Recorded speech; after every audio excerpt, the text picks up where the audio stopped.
This is episode 660, and today we're going to be talking about mastering control, which is the core tenet of mental strength, right? There's 4 C's: control, challenge, commitment, and confidence. And so today we're going to be talking about control because control is essential. And control, as you'll see, is not about controlling others, but what can we control in ourselves.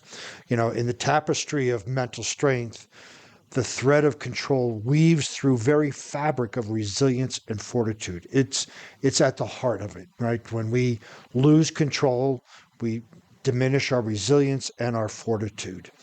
Control is not about dominating external circumstances or people, but mastering the inner realm, right? Steering one's thoughts, emotions, and responses with purposeful intent.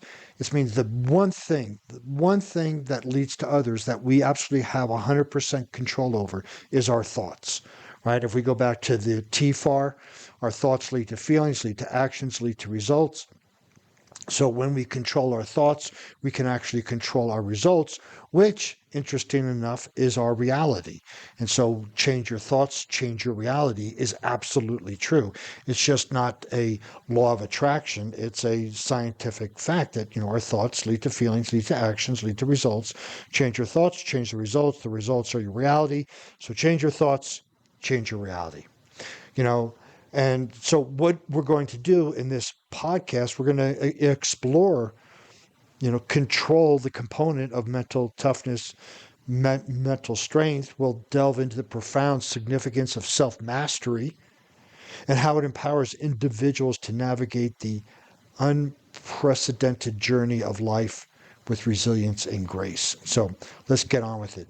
So the number one, inner control and external adaptability. So these points we're going to go over is all focused around control. And what this means is mental strength is rooted in the concept of control. And it's not about imposing dominance over external forces, but about mastering the internal landscape.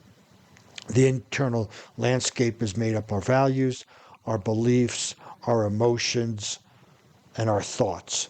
And when we have internal control, we can adapt to whatever happens externally.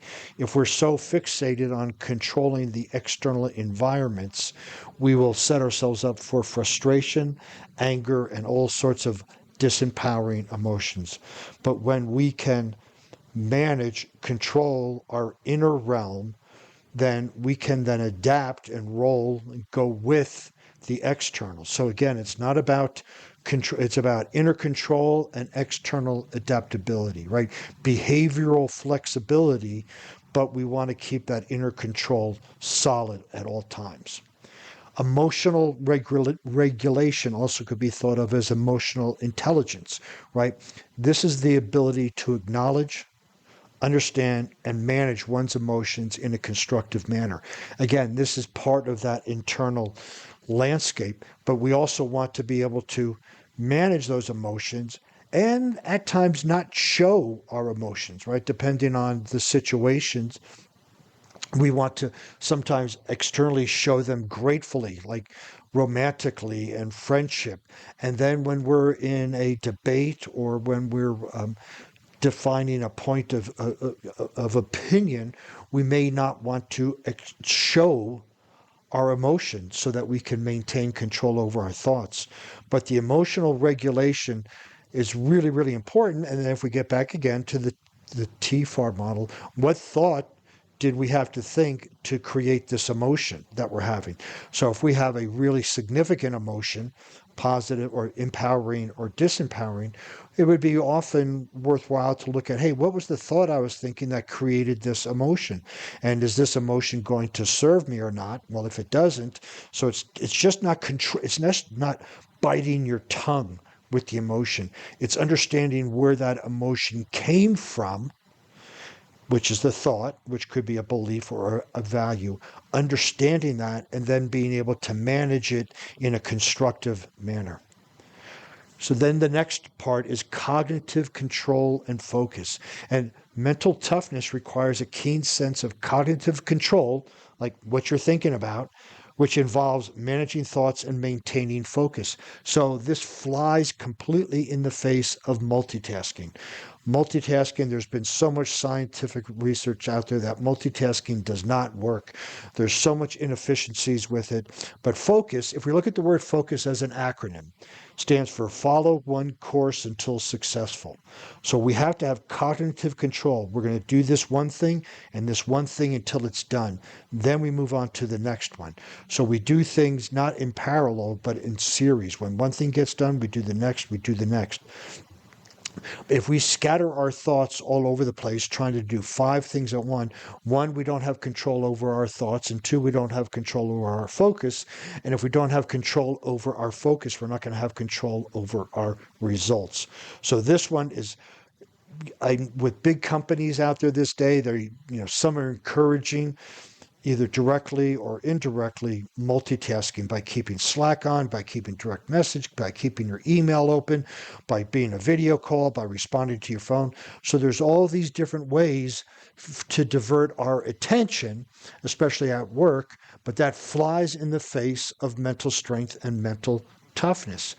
The people who are excellent in mental strength often achieve excellence in life. And that is because they follow one course until successful. They don't switch horses in midstream. They keep on where they're going until they accomplish it. Then they do the next one.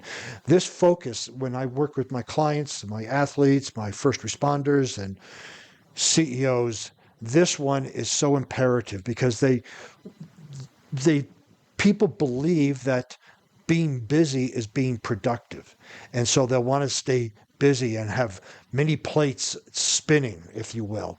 And it's totally the opposite, right? We have one plate, we spin it well until we're done with it, then we do another one and another one. And the hardest thing for people to understand is to maintain cognitive control and focus and then move on to the next one. So the next one is adaptability in the face of uncertainty. Again, this can be thought of behavioral flexibility, if you will. So control does not imply rigid adherence to a predetermined plan, but rather a dynamic ability to adapt. Yes, it's great to have a plan. We want to have a plan and we want to stick with it, but mental strength involves looking at the progress we're making, going, this isn't working. And hitting our head against the wall one time or 100 times isn't going to make it better. So then we revise, or we look at the plan, we look at the results, and then we correct and continue. We're not stuck on one way. It's like climbing a mountain, right? We're only going to go up this one route. Well, there could be an avalanche in the way. There could be trees falling. Well, I don't care. I'm going to go up this one route, as opposed to diverting 20 yards to the right and going around the obstacle. That would be the best way. That's behavioral flexibility. But how many of us are so fixated on, this is the way we're going to do it, this is the way I've always done it, I'm not going to make any concessions, and the damn the torpedoes, full speed ahead type of attitude. Well, that isn't going to work. And that's not going to help you master yourself and master mental strength. It means that we are controlling ourselves in the adaptability, right? Controlling doesn't mean that we're going to stick with one course, or not one course, but stick with one way of getting to that. So to follow one course until successful, the one course is the goal. It doesn't mean it's the path. So the path we take can vary considerably, but our follow one course until successful is still maintaining our eye on the prize. But when things get in the way, we keep our eye on the prize, and then we adapt, we correct and continue. And that is such a benefit to individuals trying to accomplish big things. Responsibility and accountability, right? Control and mental strength involves taking responsibilities for one actions and one decisions. Guess what? You are making decisions all the time. You wake up, you decide to stay in bed or go to work. You decide to drive the car or you decide to ride your bike. You decide on which way to get to work. You decide if you're taking a train. All of those are decisions. So everything that happens to you is on you because you are making the decisions all the time. And when you understand that, there's a great book. I forgot the gentleman who wrote it, but it's The Power of Decision. And when you understand that you are making the decisions and that you're taking actions based on those decisions, whether you are aware of them or not, all the things that you do are based on your decisions to do or not do something, and then the result of it is on you. It doesn't mean you are at fault. We're not talking about fault. We're talking about responsibility and accountability, meaning I made a decision to stay home. I got fired. That's on me. That's not on the company. I made a decision to try a new route to work. The road was closed. That's not on the company. That's on me. Yes, you decided. You didn't know the road was going to be closed, but still you have to own that you made that decision. This one, when you know that every single thought is your decision, you then can be aware of making better, empowering decisions and then owning the result. And when you get a result that, that's accountability and responsibility. Responsibility, I took action for this. The accountability is, yep, this is what I did. So when we can know that we are making decisions and we are the ones that making the decisions. It's not our boss, it's not our significant other, it's not the weather, it's not anything. I made the decision to do what I did. And so with that, I own the result. I am accountable for that. And when you know that, what that allows you to do is make better decisions. When you make better decisions, you take better actions and you get better results.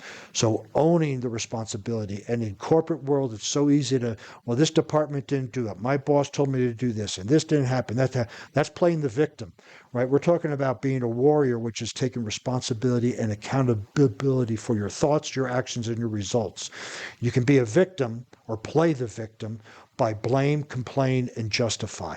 Which one would you rather be? I presume that by listening to this podcast, you'd rather embrace life as a warrior as opposed to a victim. Enough of that one. Time management and discipline, right? Mentally strong individuals exhibit discipline in organizing their priorities, ensuring that they allocate time and energy to the pursuits that align with their goals. From a business perspective, this would be time blocking. You want to time block your early morning to do your deep work, your promotable work, not respond to emails. On a personal one, you would time block when you're going to go to the gym, when you're going to be with family, when you're going to read. You want to time block all of that. Yes, it may seem a little anal, but what you're doing now probably isn't working. So why not try to do some time blocking? Put the big blocks in your calendar, weekly, preferably monthly, of the things that you want to do. It could be go for a walk. It could be going to the gym. It could be taking dance lessons. It could be whatever. From a personal level, you put that in your calendar all, weekly, if not monthly. And the same thing at work. If you have important, deep work to do, proactive work, promotable work, you schedule that and do that first. That is your responsibility and your accountability to manage your time and manage your discipline. And then the serenity of acceptance, right? The serenity prayer is excellent, right? But acceptance of uncontrollable external factors is not a sign of weakness, but a demonstration of maturity and mental strength. We could plan everything we want, and then things do happen, but we can accept it as opposed to there's a learning here, there's a lesson here, there's a teaching here. I wanted to climb the mountain this way. I couldn't. I'm going to come back. I accept the things that I can control. I accept the things that I can't control and the things that I can control, and wisdom to know the difference.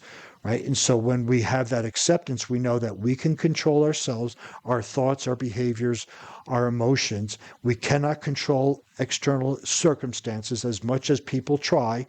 And then when we accept that the external circumstance is what it is, we then can look at it for the lessons, for the teachings, for the development of us professionally and personally. So keep in mind, right, in the panorama of mental toughness, mental strength, control stands at the linchpin that connects inner mastery with external adaptability, right? It is the conscious regulation of thoughts, emotions, and responses, empowering individuals to navigate life challenges with resilience and purpose. This is all about control. This is just one C of mental strength, right? When you know that you can master this control, your life will become easier. And so embrace control as the core tenet of mental toughness, for within its grasp lies the power to steer the ship of life with grace and determination, regardless of external events.